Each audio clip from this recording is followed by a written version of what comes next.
پیار کا، محبت کا برتاؤ کرو تو لوگوں کے دلوں میں خدا تمہاری عزت کو بٹھا دے گا۔ آج دنیا میں سب سے زیادہ بے عزت اور ذلیل کوئی قوم ہے تو وہ مسلمان ہے۔ کیوں؟ اس لیے کہ ہم نے نبی کے بتائے ہوئے راستے کو چھوڑ دیا، نبی کی تعلیمات کو چھوڑ دیا ہے، تو خدا نے ہمیں عزت سے محروم کر دیا ہے۔ مسلمانوں یقین رکھو اس بات کا کہ جب ہم نبی کے راستے پر، نبی کی بتائی ہوئی تعلیمات پر عمل کرتے ہوئے آگے بڑھیں گے تو اللہ ہمیں فرش سے عرش تک پہنچا دے گا۔ اللہ رب العزت ہمارے دشمنوں کے دلوں میں بھی ہماری محبت کو بٹھا دے گا، اور جب ہم نبی کے راستے کو چھوڑیں گے تو ذلت و رسوائی کے سوا کچھ نہیں ہوگا۔ نبی کریم صلی اللہ علیہ وسلم سے محبت کا دعویٰ ہر مسلمان کرتا ہے۔ میں تم سے پوچھتا ہوں کہ نبی کی محبت تمہارے دلوں میں ہے کہ نہیں ہے؟ ہے۔ آؤ ہم نبی سے محبت کا دعویٰ کرتے ہیں، نبی کریم صلی اللہ علیہ وسلم سے پیار کا دعویٰ کرتے ہیں، لیکن نبی سے محبت کرنے کا اور نبی سے پیار کرنے کا طریقہ کیا ہے یہ ہمیں نہیں معلوم۔ آؤ یہ طریقہ نبی سے پوچھتے ہیں کہ اے آقا آپ سے پیار کرنے کا کیا طریقہ ہے؟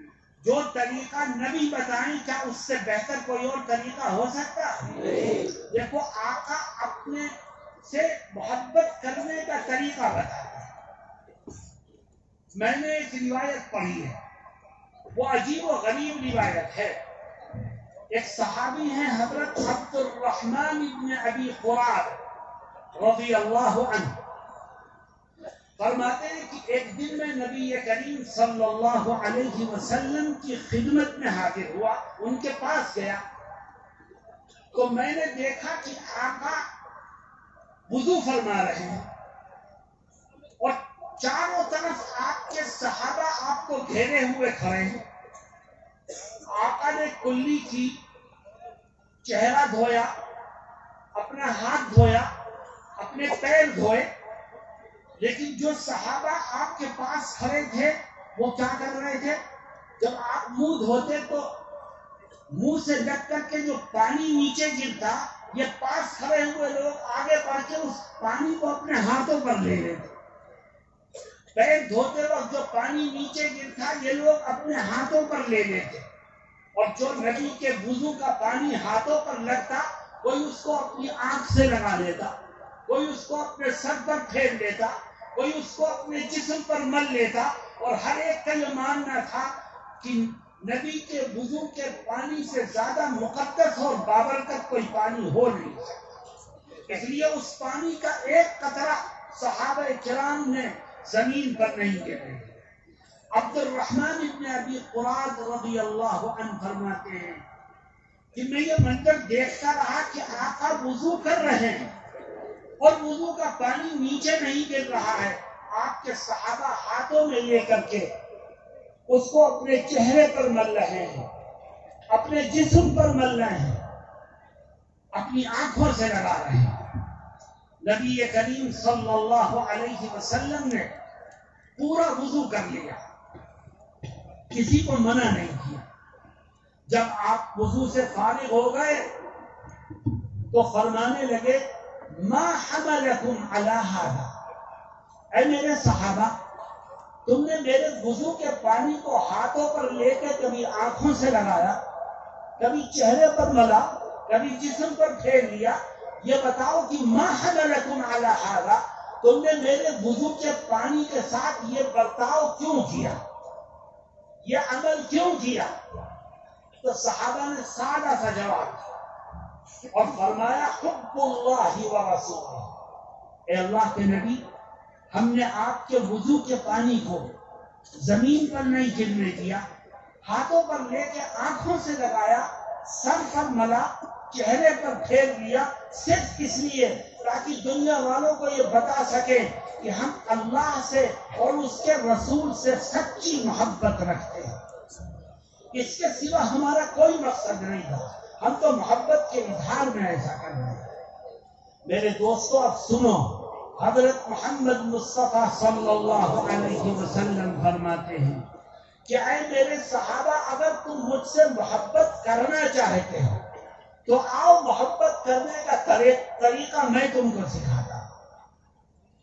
یہ آقا آپ سے محبت کرنے کا صحیح طریقہ کیا ہو سکتا ہے؟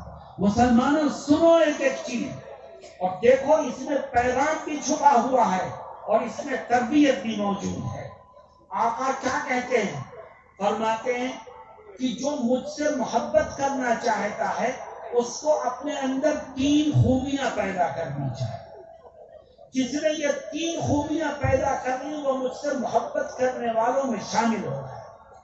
ابھی آپ نے کہا کہ ہم نبی کریم علیہ السلام سے محبت کرتے ہیں. تو بھائی کرتے ہو نہیں کرتے؟ دیکھو نبی طریقہ بتاتے ہیں، فرماتے 3 خوبیاں اپنے اندر پیدا کر لو، مجھ سے محبت کرنے والے بن جاؤ. ہم میں سے ہر ایک کو اپنے سینے میں نظر ڈالنی چاہیے اور اپنے دامن میں جھانکنا چاہیے کہ یہ 3 خوبیاں ہمارے اندر ہیں کہ نہیں ہیں. نماز پڑھو فرض ہے، روزے رکھو فرض ہے، پیسہ ہے حج کرو، زکات دو فرض ہے. لیکن اللہ اور نبی سے محبت کرنے والے کب بنو گے؟ جب تمہارے اندر 3 خوبیاں. میں ان 3 خوبیوں میں سے ایک ایک کو ذکر کروں گا، لیکن میری شرط ہے اور وہ شرط یہ ہے کہ خدا کو حاضر و ناظر جان کر اس بات کا عہد کرو کہ ہم اپنے اندر ان 3 خوبیوں کو پیدا کریں گے انشاءاللہ.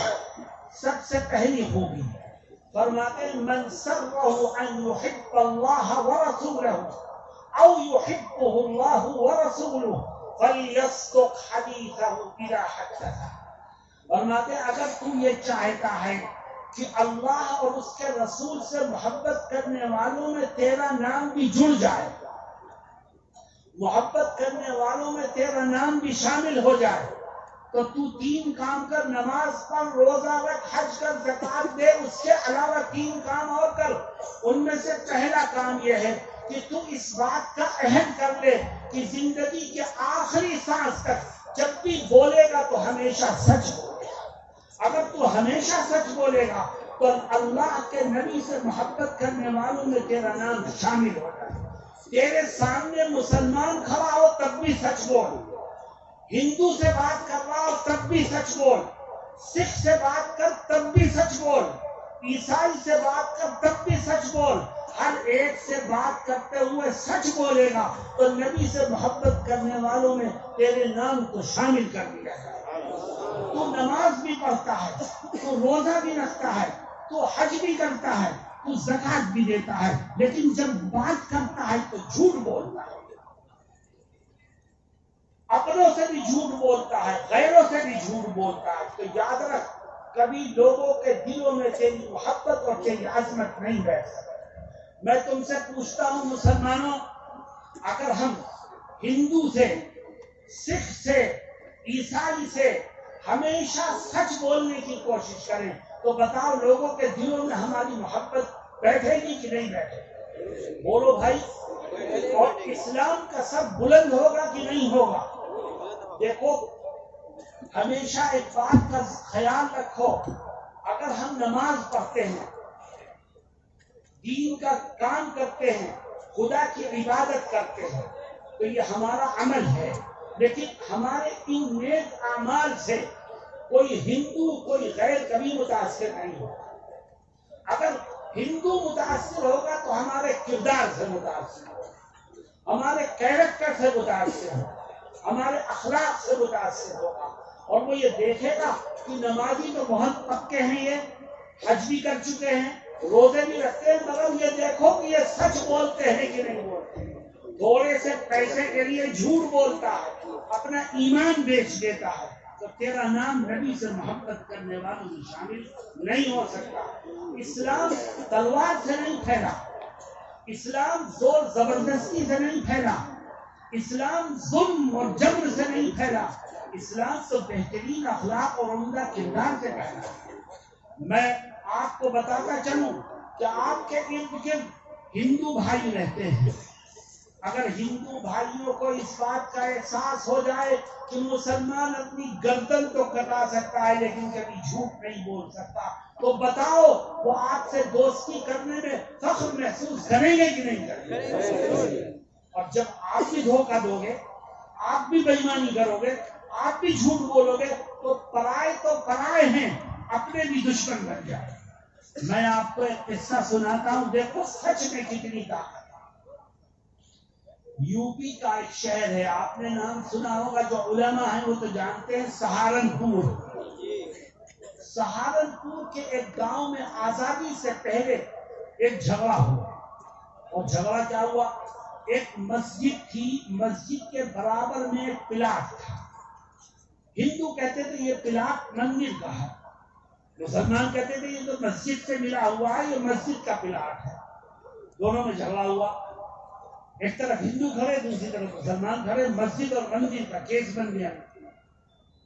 معاملہ گیا سہارنپور شہر کی عدالت میں، کورٹ میں ایک انگریز جج بیٹھا ہوا ہے، اس نے دونوں پکش کو بلایا، مسلم پکش کو بھی اور ہندو پکش کو بھی، اور دونوں سے بات کی۔ اس نے ہندوؤں سے کہا تم کہتے ہو مندر کی جگہ ہے، تمہارے پاس کوئی پیپر ہے زمین کا؟ تو وہ کہتے ہیں پیپر کچھ نہیں ہے مگر زمین مندر کی ہے۔ مسلمانوں سے پوچھا تم کیا کہتے ہو؟ کہنے کے ساتھ یہ تو مسجد کی جگہ ہے، مسجد سے بالکل ملی نہیں ہے۔ تو جج نے پوچھا تمہارے پاس کوئی پیپر ہے جگہ کا؟ پیپر ہمارے پاس بھی نہیں ہے لیکن جگہ مسجد کی ہے۔ اب وہ بہت پریشان ہوا کہ فیصلہ کیا ہو؟ ہندو کہتے ہیں جگہ مندر کی ہے، پیپر ان کے پاس بھی نہیں، مسلمان کہتے ہیں جگہ مسجد کی ہے، پیپر ان کے پاس بھی نہیں۔ وہ بڑا پریشان بیٹھا تھا، تو ہندو بولے، دیکھو ہندو بولے، مسلمان نہیں، ہندو بولے کہ صاحب گاؤں کی فلاں مسجد میں ایک مولانا صاحب رہتے ہیں، بہت بوڑھے آدمی ہیں، وہ گاؤں کی زمینوں سے خوب واقف ہیں، آپ ان کو بلا لیں اور وہ جو کہیں گے ہم ان کی بات کو مانیں گے۔ جج نے پولیس بھیجی کہ جاؤ فلاں مولانا صاحب کو لے کر کے آؤ۔ مولانا صاحب نے کہہ دیا میں نہیں جاؤں گا، کیونکہ میں نے قسم کھا رکھی ہے کہ میں کسی انگریز کا چہرہ نہیں دیکھوں، اس لیے جا کے کہہ دو جج سے میں نہیں آ سکتا۔ وہ جج سمجھدار تھا، اس نے کہا کہ نہیں، مولانا صاحب کے پاس جاؤ پھر اور ان سے کہو کہ آپ کے آئے بغیر مسئلہ حل نہیں ہوگا، آپ جب میرے چیمبر میں آئیے گا تو پیٹھ میری طرف کر لیجیے گا، منہ دوسری طرف کر لیجیے گا، تو آپ کی نظر میرے اوپر نہیں پڑے گی لیکن مسئلہ حل ہو جائے گا۔ تو مولانا صاحب نے یہ شرط مان لی، مولانا تشریف لائے۔ سننے کی بات ہے، دیکھو سچائی میں کتنی قوت ہوتی ہے۔ مولانا تشریف لائے اور انگریز جج کی طرف پیٹ کر کے کھڑے ہو گئے۔ اس نے پوچھا مولانا آپ کے گاؤں کی فلاں مسجد ہے؟ کہاں جانتا ہوں، مسجد کے برابر میں ایک پلاٹ ہے، اس پر جھگڑا ہے، مندر ہندو کہتے ہیں مندر کا ہے، مسلمان کہتے ہیں مسجد کا ہے، آپ کیا کہتے ہیں؟ آپ کے کہنے پر فیصلہ ہے۔ مولانا صاحب تھوڑی دیر چپ رہے، پھر کہتے ہیں کہ مجھے پالنے والے کی قسم، میں بھری عدالت میں خدا کی قسم کھا کے کہتا ہوں کہ وہ زمین، وہ پلاٹ مسجد کا نہیں ہے بلکہ مندر کا ہے۔ اور مولانا کے اس فیصلے پر عدالت نے، کورٹ نے فیصلہ کر دیا اور وہ جگہ مندر کو دی۔ مسلمان بہت ناراض ہوئے کہ یہ بڈھا سٹھیا گیا اور اس نے ہماری جگہ مندر کو دے دی۔ لیکن ہوتا کیا ہے، جب مولانا کمرے عدالت سے باہر نکلے تو جو عدالت کے کمرے میں ہندو تھے انہوں نے مولانا کو دیا اور مولانا سے کہا ہم ایک درخواست آپ سے کرنا چاہتے ہیں۔ آپ کہو کیا بات ہے؟ وہ کہنے لگے مسلمان بہت ناراض ہے آپ سے، اور یہ معاملہ تھا مندر اور مسجد کا، ہم جانچ رہے تھے آپ کو، ہم نے دیکھا کہ مندر اور مسجد کے اس نازک موقع پر بھی آپ نے سچائی کے دامن کو مضبوطی سے تھاما ہے، جو دین و دھرم زندگی کے ہر قدم پر انسان کو سچائی پر عمل کرنے کی دعوت دیتا ہو، وہ دین اس قابل ہے کہ اسے قبول کر لیا جائے، ورنہ ہم سب کلمہ پڑھ کے اسلام میں داخل ہونا چاہیے۔ میرے دوستوں اور ساتھیوں، دیکھو یہ سچائی کی طاقت ہے، اور آج مسلمان نبی کے بتائے ہوئے کردار کو، آپ کی بتائی ہوئی تعلیمات کو بھول چکا ہے، اور پھر کہتا ہے فلاں ہمارا دشمن، فلاں ہمارا دشمن، فلاں ہمارا دشمن۔ میں آج اس اسٹیج سے کہتا ہوں مسلمانوں، تمہارا کوئی دشمن نہیں، بی جے پی تمہاری دشمن نہیں، فرقہ پرست تمہارے دشمن نہیں، ہندو تمہارے دشمن نہیں، تمہارے پڑوسی تمہارے دشمن۔ دشمن کون ہے تمہارا؟ اللہ کیا کہتا ہے، غور کرو۔ اللہ فرماتا ہے وَمَا أَصَابَكُم مِّن مُّصِيبَةٍ فَبِمَا كَسَبَتْ أَيْدِيكُمْ وَيَعْفُو عَن كَثِيرٍ۔ اللہ رب العزت کہتا ہے کہ جتنی مصیبتیں آ رہی ہیں، جتنی پریشانیاں تمہارے اوپر آتی ہیں، وہ کسی دشمن کی وجہ سے نہیں آتی، وہ خود تمہاری اپنی بدعمالیوں کی وجہ سے آتی ہے۔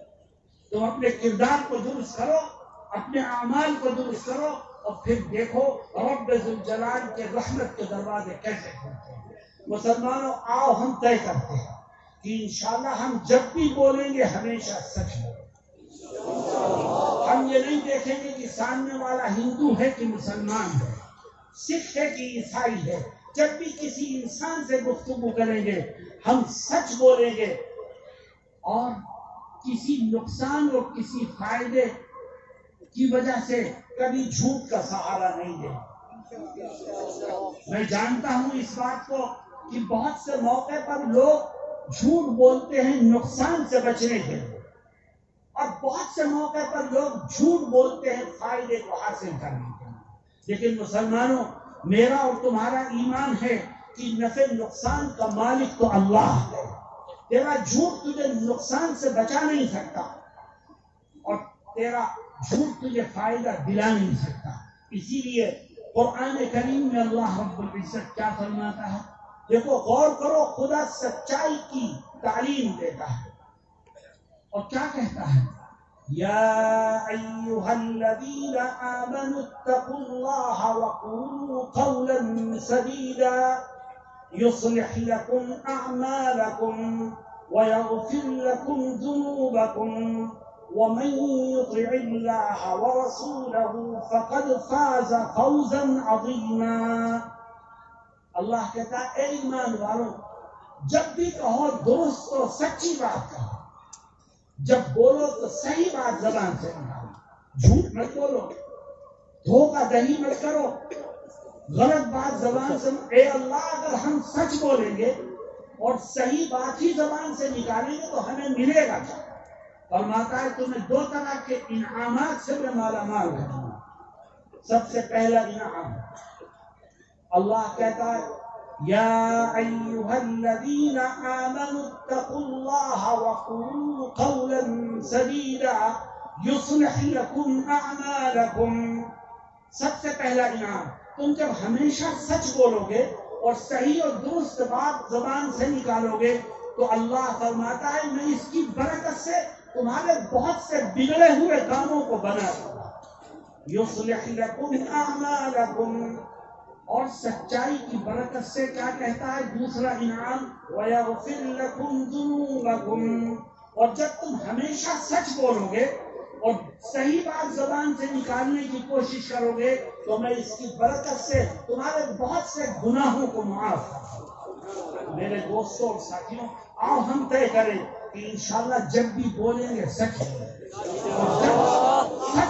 گے، اور جب سچ بولو گے تو نبی کریم صلی اللہ علیہ وسلم سے محبت کرنے والوں کی فہرست میں خدا تمہارے نام کو شامل کر۔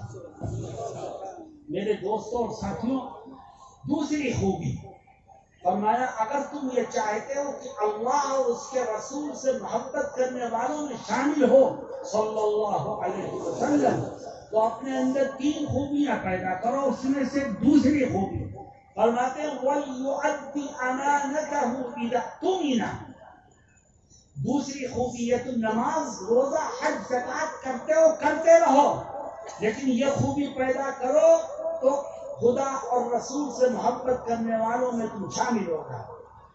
وہ کیا ہے دوسری خوبی؟ فرماتے ہیں تم اس بات کا عہد کر لو کہ زندگی کے آخری سانس تک جب کسی کا کوئی حق، کسی کا کوئی پیسہ، کسی کی زمین کا کوئی حصہ، کسی کے گھر کا کوئی کونا تمہاری طرف نکلے گا تو ایک ایک پیسے کا حساب کر کے اس کے حق کو ادا کرو۔ جو غیروں کے حق کو ادا کرے اور حقدار تک اس کے حق کو پہنچا دے تو خدا اپنے نبی سے محبت کرنے والوں کی فہرست میں اس کے نام کو شامل کر دے۔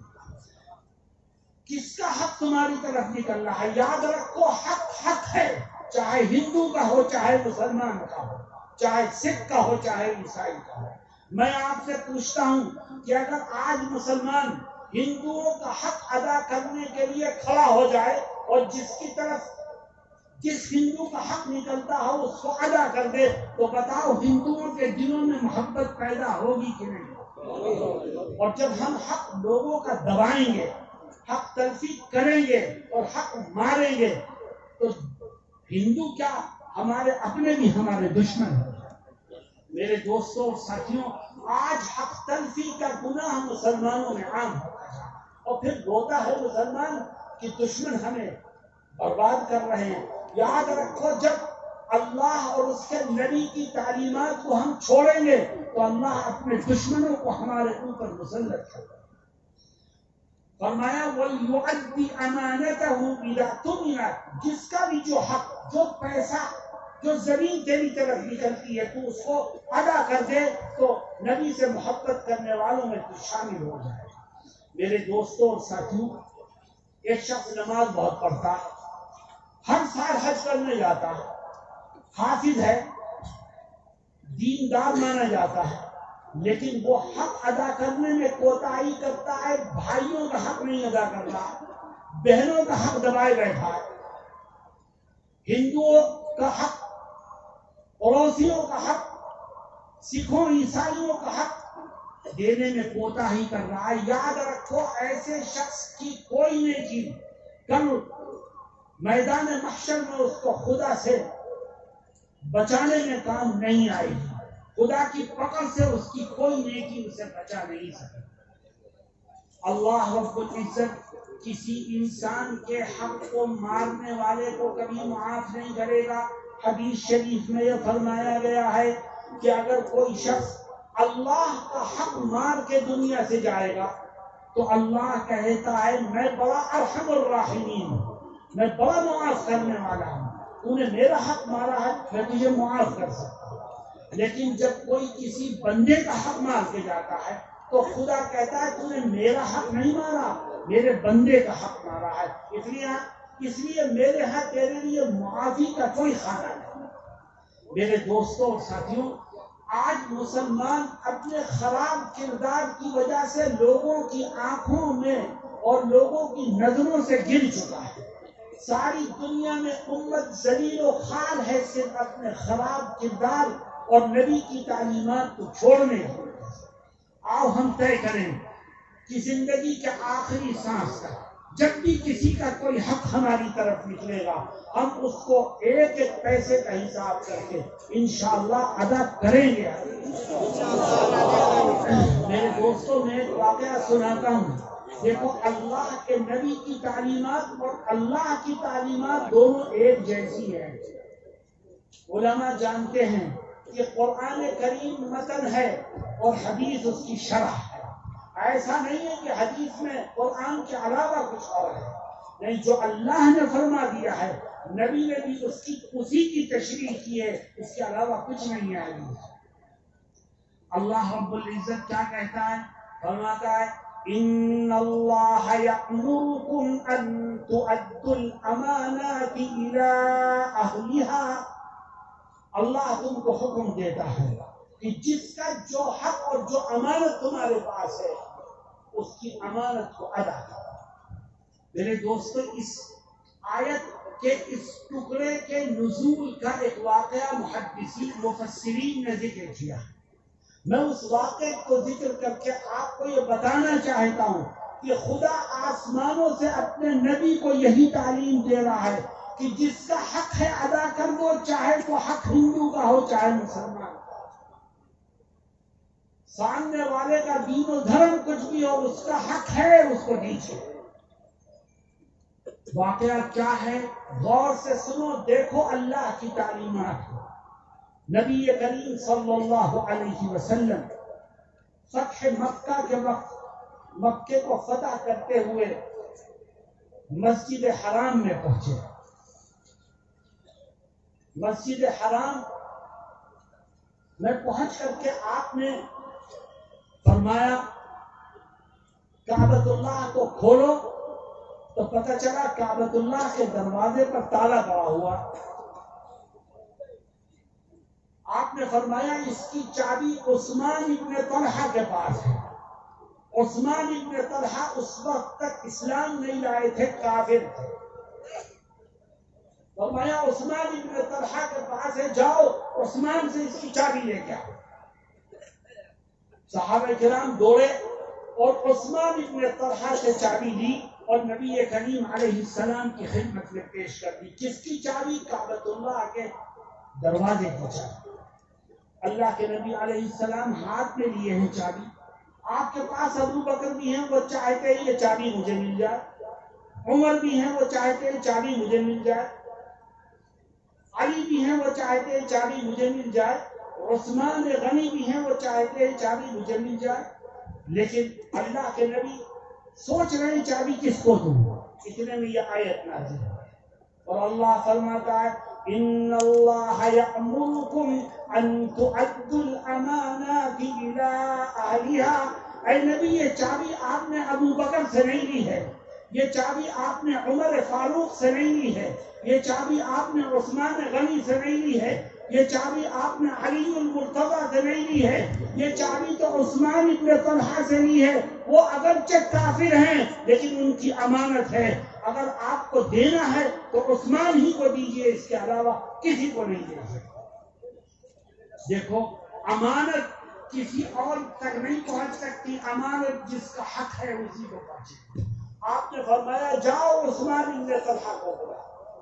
عثمان ابن طلحہ بہت ناراض تھے کہ ان سے کعبۃ اللہ کی چابی چھینی گئی تھی۔ آپ نے انہیں بلوایا اور کہا عثمان، یہ آیت نازل ہو گئی ہے، لو یہ چابی تمہارے پاس تھی، تمہارے ہی پاس رہے گی اور قیامت تک اب تمہارے خاندان سے یہ چابی کوئی نہیں دے سکتا۔ عثمان بڑے خوش ہوئے اور عثمان خوشی میں اچھلنے لگے کہ لو چابی پھر مجھے واپس کر دی۔ جو دین و دھرم اور جو نبی امانت کو ادا کرنے میں اتنا محتاط ہو، وہ اس قابل ہے کہ اس کے دین کو قبول کر لیا جائے۔ اشہد ان لا الہ الا اللہ واشہد ان محمدا عبدہ ورسولہ۔ مسلمانوں، یہ طریقہ تھا اور یہ لائن تھی دین کو پھیلانے کی۔ آج ہم نے اپنے کردار کو، اپنے اخلاق کو، اپنی سوچ و فکر کو خراب کر لیا اور یہ سمجھتے ہیں کہ ساری دنیا ہماری دشمن ہو گئی۔ اگر لوگ ہمارے دشمن ہیں تو صرف اس لیے کہ ہم نے نبی کے بتائے ہوئے طریقوں پر عمل کرنا چھوڑ دیا۔ آؤ آج سے طے کریں کہ جب کسی کا کوئی حق ہماری طرف نکلے گا ہم اس کو پہلی فرصت میں ادا کریں گے انشاءاللہ۔ کسی کو شکایت کا موقع نہیں دیں گے، ہندو ہو مسلمان ہو، اپنا ہو پرایا ہو، کسی کو کبھی شکایت کا موقع دے کر کے اپنے نام اعمال میں گناہوں کو نہیں لکھوائیں گے۔ جس کا جو حق بنے گا انشاءاللہ پہلی فرصت میں اس کو ادا کر دیں گے۔ آسام کے لوگوں، آپ نے جانا ہوگا کہ NRC کے موقع پر بہت سی مسلم خواتین کا نام صرف اس لیے فہرست میں آنے سے وہ رہ گیا تھا کہ ان کے باپ نے، ان کے بھائیوں نے انہیں اپنی جائیداد سے ان کا حصہ نہیں دیا تھا، ان کو محروم کر دیا تھا۔ یاد رکھو، آج وہ عورتیں محروم ہوئی، خدا کے ہاں ان بچیوں کو محروم کرنے والے خدا کی رحمت سے محروم رہے۔ یہ مذاق ہے شریعت کا۔ مسلمان شریعت کا نام لیتا ہے اور دوسروں کا حق کھائے گا تو بتاؤ خدا کی رحمت کے دروازے کہتے ہیں۔ بچیوں کا حق، اور خاص طور پر میں کہتا ہوں بھائیوں سے کہ باپ کے مرنے کے بعد تمہیں باپ کی جائیداد کو تقسیم کر لیا، بہن کھڑی منہ تک رہی ہے، تم نے اس کو اس میں سے ایک آنا بھی نہیں دیا، بتاؤ خدا وہ کا جواب دو۔ اور آج اللہ دنیا میں بھی پکڑ رہا ہے اور کل میدان محشر میں بھی پکڑ رہا ہے۔ میرے دوستوں اور ساتھیوں، حق تلفی کا گناہ ایک ایسا گناہ ہے جو انسان کی نیکیوں کو بربادی کے گھاٹ اتار دیتا ہے اور کچھ حاصل نہیں ہوتا خدا کی ناراضگی کے سوا۔ آؤ ہم طے کریں کہ جب بھی جس کا جو حق ہماری طرف نکلے گا انشاءاللہ اس کو مکمل حساب کے ساتھ موت سے پہلے ادا کریں گے انشاءاللہ۔ میرے دوستو، جو آدمی کسی کا حق لے کر کے مرا کرتا تھا تو ہوتا کیا تھا؟ غور کرو، دیکھو، ایک ایک چیز ہے، میں رات بھر بیان کرتا رہا ہوں، تم سنتے رہو، لیکن میں یہ چاہتا ہوں تمہاری عقل، سوچ اور فکر کو صحیح راہ دکھاؤ۔ نبی کریم صلی اللہ علیہ وسلم کے زمانے میں جب کسی کی موت ہو جاتی تو لوگ اپنے مرنے والے کا جنازہ لے کر کے مسجد نبوی میں آتے اور ہر ایک یہ چاہتا کہ آقا میرے اس رشتہ دار کی نماز جنازہ پڑھا۔ کیوں؟ صحابہ کو یقین تھا کہ جس کی نماز جنازہ محمد الرسول اللہ صلی اللہ علیہ وسلم پڑھا دیں گے خدا اس کی مغفرت فرما دے گا۔ لیکن آقا کیا کرتے تھے؟ آگے بڑھتے تھے اور نماز پڑھانے سے پہلے پوچھتے اس مرنے والے کی گردن پر کسی کا حق تو نہیں ہے؟ اگر پتہ چلتا کہ یہ کسی کا حق اپنی گردن پر لے کر کے گیا ہے تو آپ پیچھے ہٹ جاؤ، فرماتے میں اس کی نماز نہ پڑھوں گا نہ پڑھاؤں گا۔ صلو علی صاحبکم، تم اپنے ساتھی کی نماز جنازہ پڑھو، اس کو دفن کرو۔ کیا مطلب؟ آقا نے نماز پڑھانے سے انکار کر دیا، گویا مغفرت کے دروازے جو بند ہیں وہ کبھی نہیں کھلیں گے، اور رحمت جو خدا کی روٹھی ہے اس سے یاد رکھو اس کو منانے میں یہ کبھی کامیاب نہیں ہے۔ نبی نے نماز پڑھانے سے انکار کر دیا، گویا اس کے لیے مغفرت کے دروازے بند ہو گئے اور نجات کی راہ بھی نہیں کھلے گی اس میں۔ اس لیے میرے دوستوں اور ساتھیوں، آؤ ہم طے کریں کہ جس کا جو حق ہماری طرف نکلے گا انشاءاللہ اس کو پہلی فرصت ادا کریں۔ تیسری خوبی، نبی کریم صلی اللہ علیہ وسلم فرماتے ہیں کہ اگر تم مجھ سے محبت کرنے والے بننا چاہتے ہو تو اپنے اندر 3 خوبیاں پیدا کرو۔ نیکیاں، نماز، روزہ، حج، زکوٰۃ تو کرتے رہو، لیکن اس کے ساتھ ساتھ 3 خوبیاں پیدا کرو۔ پہلی خوبی یہ کہ جب بھی بولو تو سچ بولو۔ دوسری خوبی یہ کہ جب کسی کا کوئی حق تمہاری طرف نکلے تو اس کو پورے حساب سے ادا کرو۔ اور تیسری خوبی کیا؟ وَلْيُحْسِنْ جَارَ مَنْ جَاوَرَهُ، فرماتے ہیں تو نماز بھی پڑھ، روزہ بھی رکھ، حج بھی کر، زکوٰۃ بھی دے، لیکن اپنے اندر ایک تیسری خوبی پیدا کر۔ وہ تیسری خوبی یہ ہے کہ جس کا دروازہ تیرے دروازے سے ملا ہے، جس کی دیوار تیری دیوار سے ملی ہے، وہ تیرا پڑوسی ہے۔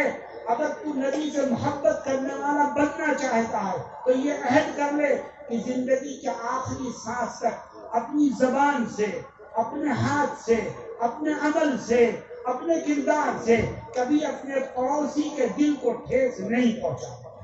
مسلمانوں، تمہارا پڑوسی مسلمان بھی ہو سکتا ہے، تمہارا پڑوسی ہندو بھی ہو سکتا ہے، تمہارا پڑوسی عیسائی بھی ہو سکتا ہے، تمہارا پڑوسی سکھ بھی ہو سکتا ہے۔ نبی دین و دھرم کا تذکرہ نہیں کرتے، صرف یہ فرماتے ہیں جس کی دیوار تیری دیوار سے ملی ہے، جس کا دروازہ تیرے دروازے کے قریب ہے، وہ تیرا پڑوسی ہے، چاہے اس کا دین و دھرم کچھ بھی ہو، چاہے اس کا رنگ و نسل کچھ بھی ہو، چاہے اس کی زبان کچھ بھی ہو، چاہے اس کی قومیت اور برادری کچھ بھی ہو، وہ تیرا پڑوسی ہے۔ اور اگر تو نبی سے محبت کرنے والا بننا چاہتا ہے تو اپنے اس پڑوسی کے ساتھ حسن سلوک کر۔ مسلمانوں،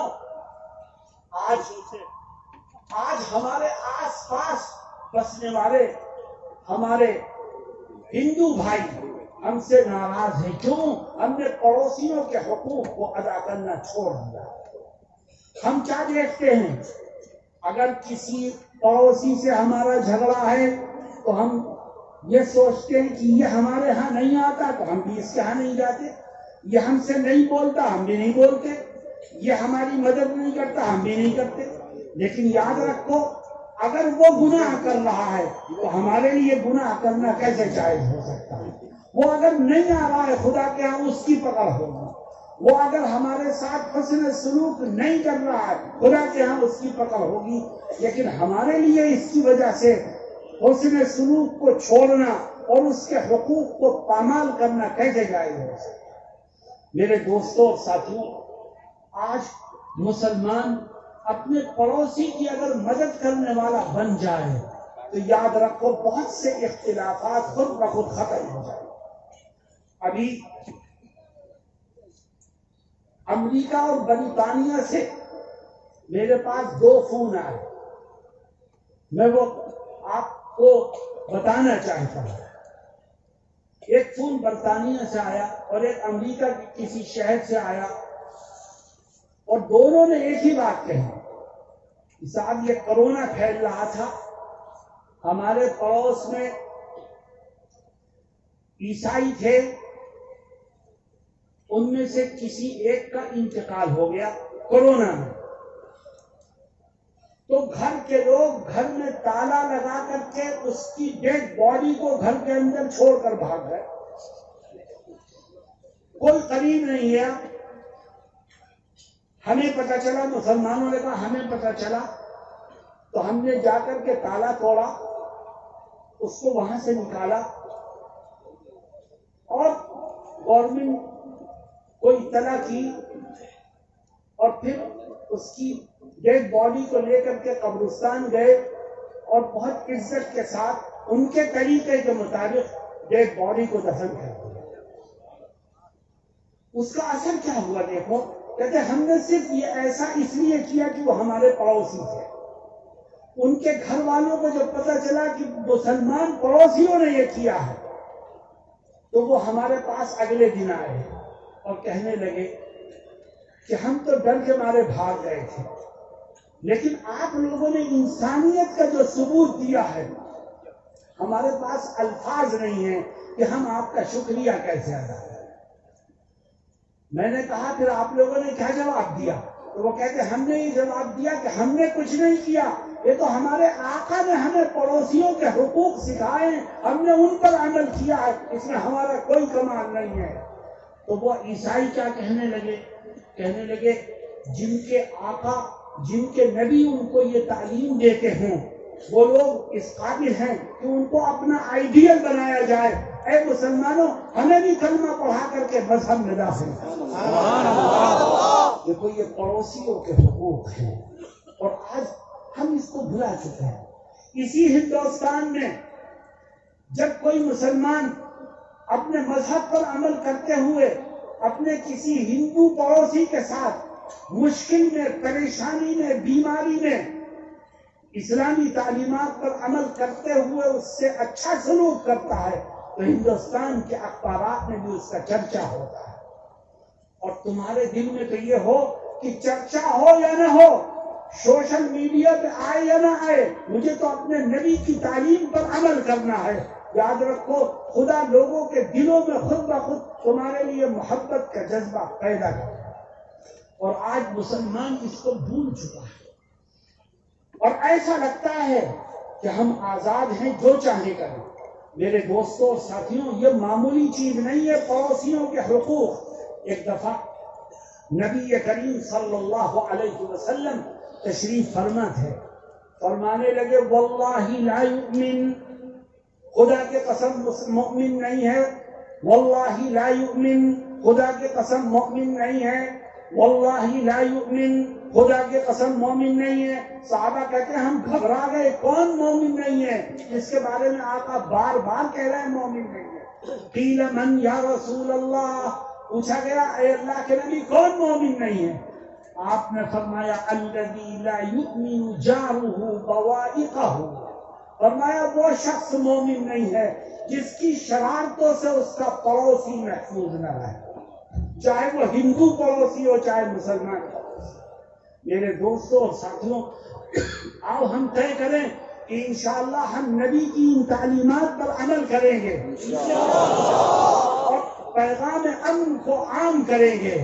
اور یاد رکھو یہ ہندوستان کی سرزمین وہ سرزمین ہے کہ جس نے انقلاب کا دور دیکھا ہے، 7 سمندر پار سے آنے والا تن کا گورا من کا کالا انگریز جب ہندوستانیوں کو اپنا غلام بناتا ہے تو ہندوستانی اس کے مقابلے پر کھڑے ہوتے ہیں. ہندو، مسلمان، سکھ، عیسائی سب ایک پلیٹ فارم پر آتے ہیں. کیوں؟ انگریز سے آزادی حاصل کرنے کے لیے. حضرت شیخ الہند مولانا محمود حسن دیوبندی نے جمعیت علماء ہند کے پلیٹ فارم سے نعرہ لگایا کہ دیش کی آزادی کے لیے ہم ہندوؤں کو بھی ساتھ لیں گے، عیسائیوں کو بھی ساتھ لیں گے، سکھوں کو بھی ساتھ لیں گے، اور سب کو ساتھ لے کر انگریزوں کے مقابلے میں میدان میں آئیں گے. مسلمانوں اور ہندوستانیوں سنو، جب سب ایک جٹ ہو کر میدان میں آئے تو انگریز جیسی طاقت کو بھی ہندوستان سے بھاگنے پر مجبور ہونا ہوگا. اگر ہم آپس میں لڑیں گے اور آپس میں ہمارا ایک دوسرے سے اختلاف ہوگا تو یاد رکھو کل بھی ہم غلام بنے تھے اور پھر آئندہ بھی ہم دوسری طاقتوں کے غلام بن جائیں گے. ہم آزاد ہیں، آزاد ہی رہنا چاہتے ہیں. اور اس ملک میں ہندو اور مسلمان کوئی چیز نہیں ہے، ہندوستانی ہے. آپ ملک سے باہر جاؤ، آپ کا پاسپورٹ انڈین ہے، آپ ہندو ہو یا کوئی نہیں دیکھے گا، آپ مسلمان ہو یا کوئی نہیں دیکھے گا، آپ سکھ ہو یا کوئی نہیں دیکھے گا، آپ عیسائی ہو یا کوئی نہیں، آپ کے پاس انڈین پاسپورٹ ہے، آپ انڈین ہو، چاہے آپ کا دین و دھرم کچھ بھی. میرے دوستوں اور ساتھیوں، آج کچھ طاقتیں ایسی ہیں ملک میں جو لڑاؤ اور حکومت کرو کی پالیسی پر عمل کر رہی ہیں اور انگریزوں کے راستے پر چلنے کی کوشش کر رہی ہیں. ہم نے مل کر کے انگریزوں کو دھکا دیا ہے جو لڑاؤ اور حکومت کرو کی پالیسی پر چل رہی ہیں. ہم ان طاقتوں کو بھی کبھی کامیاب نہیں ہونے دیں گے. ہم ہندو، مسلمان، سکھ، عیسائی سب مل کر کے دیش کے امن کو، اس کی شانتی کو، اس کی یکجہتی کو برقرار رکھنے کے لیے ہر طرح کی قربانی دینے کو تیار ہے. تو بھائی اس کے لیے تیار ہو؟ اور دیکھو، ہم اور تم مسلمان ہیں، ہمارے پاس آسمانی دین ہے، ہمارے پاس خدا کی تعلیمات ہیں. اگر کسی ہندو بھائی سے کوئی زیادتی ہو جائے، کوئی نقصان ہمیں پہنچ جائے تو ہمیں قرآن و حدیث کی تعلیمات کی روشنی میں اسے کیسے حل کرنا ہے. دیکھو اللہ کیا کہتا ہے. اللہ فرماتا ہے وَلَا تَسْتَوِي الْحَسَنَةُ وَلَا السَّيِّئَةُ اِدْفَعْ بِالَّتِي هِيَ أَحْسَنُ فَإِذَا الَّذِي بَيْنَكَ وَبَيْنَهُ عَدَاوَةٌ كَأَنَّهُ وَلِيٌّ حَمِيمٌ. اللہ کہتا ہے برائی اور بھلائی دونوں برابر نہیں.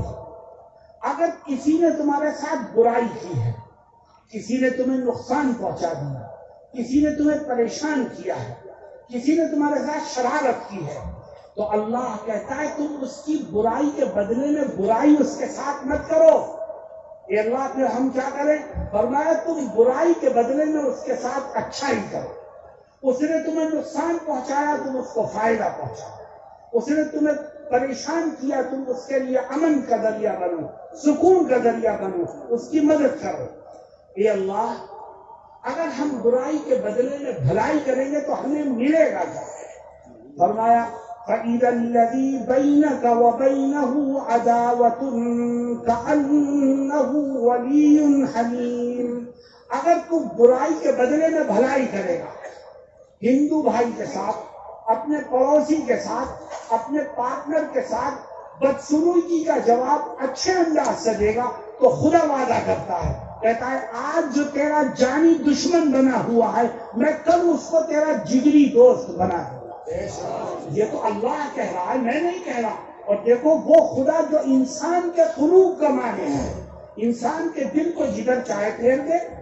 جو آدمی دشمنی پر لگا ہوا ہے اللہ اس کے دل میں کب محبت ڈال دے کچھ پتا ہے، اور اللہ کب دوستوں کو دشمن بنا دے کچھ پتا ہے.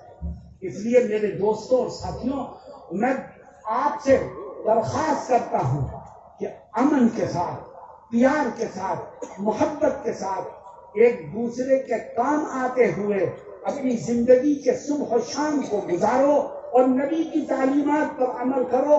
جب بولو تو سچ بولو، جس کا جو حق نکلے اس کو ادا کر دو، پڑوسی کے ساتھ اچھا سلوک کرو، تمہارے علاقے کی ترقی خود بخود ہونا شروع ہو جائے۔ اور یاد رکھو مسلمانوں، میں تم سے ایک بات اور کہتا ہوں کہ اپنی نوجوان نسل کو اور آنے والی نسلوں کو دین سے اور تعلیم سے جوڑنے کی کوشش کرو، ورنہ یاد رکھو مستقبل کی تاریکی کبھی ختم نہیں ہوگی۔ اگر تم نے تعلیم پر توجہ نہیں دی تو یہ آنے والی نسل کبھی بھی قوم و ملت کے لیے کامیاب ثابت نہیں ہوگی۔ ہمیں کرنا چاہے، ابھی ایک اناؤنسر صاحب کہہ رہے تھے کہ حکومت مسلم مدارس اور اداروں کے لیے غلط فیصلے کر رہی ہے اور تنگ نظری کا اظہار کر رہی ہے۔ میں کہتا ہوں مسلمانوں، میری بات کو سنو، تمہیں کسی کے محتاج ہونے کی ضرورت نہیں۔ خدا نے تمہارے بازوؤں میں قوت دی ہے، تم اپنے ادارے خود کھولو، حکومت کی امداد کے محتاج مت بنو۔ مسلم اسکول کھولو، مدرسے کھولو، اپنی گاڑی کمائی سے تمام اخراجات کرو اور اپنی نسلوں کو تعلیم سے آراستہ کرنے کی کوشش کرو۔